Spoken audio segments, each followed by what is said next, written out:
Eleanor loved her library. She knew every shelf, every book, and every creak of the floorboards. One rainy Tuesday, she found something new. A door hidden behind a tapestry. It was not on her library map. Curiosity bubbled inside her. She had to see what was behind it. Eleanor opened the door. Dust filled the air. A long, dark corridor stretched before her. She took a deep breath and stepped inside. The door clicked shut behind her. Eleanor was trapped, but she did not feel afraid. A strange sense of peace washed over her. The air smelled of old paper and magic. Eleanor walked for what felt like hours. The corridor opened up into a massive room. Bookshelves towered above her, reaching into the darkness.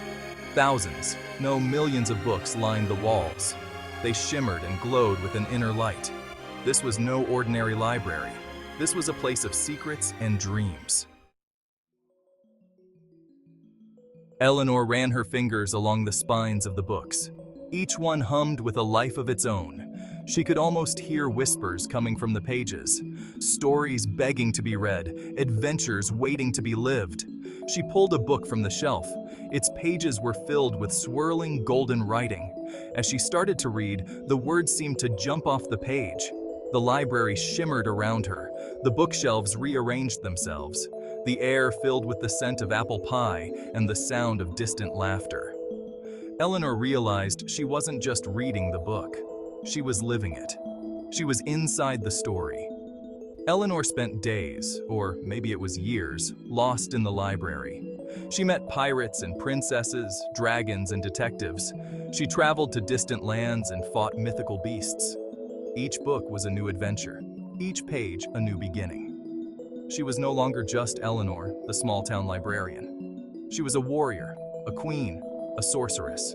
She was anything she wanted to be. One day, Eleanor found herself standing in a pumpkin patch. A young woman in rags was crying. Eleanor recognized her instantly. Cinderella. She knew this story, but here, it was real. Cinderella was not just a character in a book. She was a real person with real problems. "Why are you sad?" Eleanor asked gently. Cinderella looked up, startled. "The prince is holding a ball," she cried, "but I cannot go. I have no fine clothes, no carriage, only these rags and this pumpkin." Eleanor smiled. "Don't you worry," she said. "I know just what to do."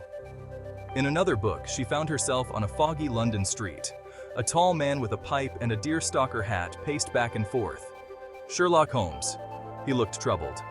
"What troubles you, Mr. Holmes?" Eleanor asked. "The case, my dear librarian," he sighed. "The clues lead nowhere. The culprit has vanished without a trace." Eleanor's mind raced. She knew this story. She knew the clues. She could help him solve the mystery. Eleanor knew how to help Cinderella, but it wasn't about magic spells or fairy godmothers. She taught Cinderella to be her own hero. Eleanor helped her to see the strength within herself. Cinderella didn't need a prince to rescue her. She could rescue herself. And so, Cinderella went to the ball, not in a glittering carriage, but with her head held high. She danced with the prince, not as a damsel in distress, but as an equal. Sherlock, used to solving mysteries on his own, was initially skeptical of Eleanor's help. But her knowledge of the case, gleaned from the countless times she'd read his stories, proved invaluable. She pointed out a detail he had overlooked, a seemingly insignificant clue that unraveled the entire mystery. Holmes, ever the gentleman, tipped his hat to Eleanor.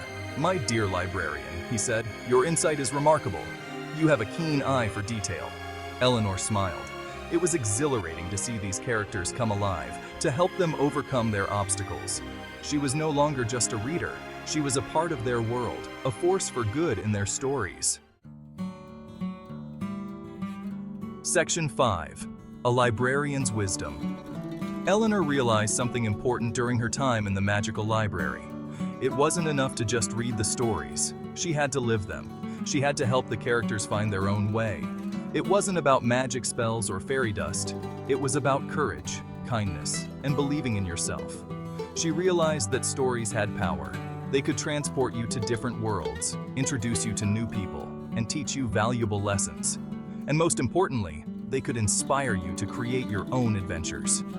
But as much as she loved this magical world, Eleanor knew she couldn't stay forever. She missed her own life, her own library. She missed the smell of old books and the feel of sunshine on her face. It was time to go home. Section 6. Back to reality, forever changed. With a heavy heart, Eleanor closed the book she was reading. The library shimmered around her one last time. Then, everything went dark. When she opened her eyes, she was back in her own library. The familiar scent of dust and paper reassured her. The tapestry hung on the wall, the secret door nowhere to be seen. Had it all been a dream? Eleanor looked down at her hands. They were covered in ink, as if she had just finished writing a story.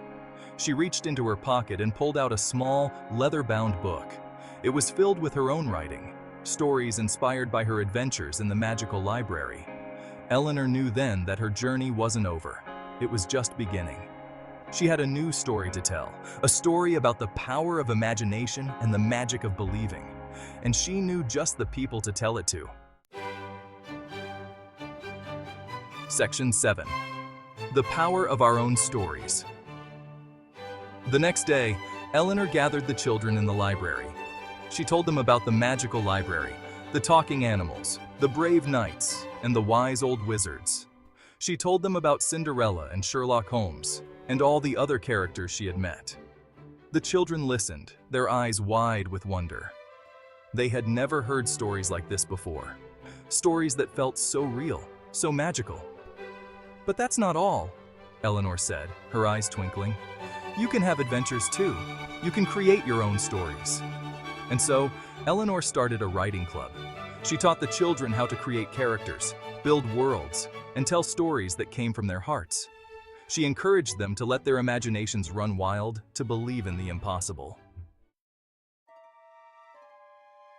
Section 8. A Town Enchanted. Soon, the whole town was buzzing with stories. Children were writing about dragons in their backyards and fairies in the park. They were no longer just reading about adventures, they were living them. The library became a place of wonder and excitement. It was no longer a quiet place filled with dusty books. It was a portal to 1,000 different worlds, a place where anything was possible. Eleanor smiled. Her heart was full. She had found a way to bring the magic of the hidden library back to her own world. And in doing so, she had brought the whole town together. The magical library might have been hidden once more, but its magic lived on in the hearts and minds of everyone in town. And it all started with a curious librarian and her love of stories.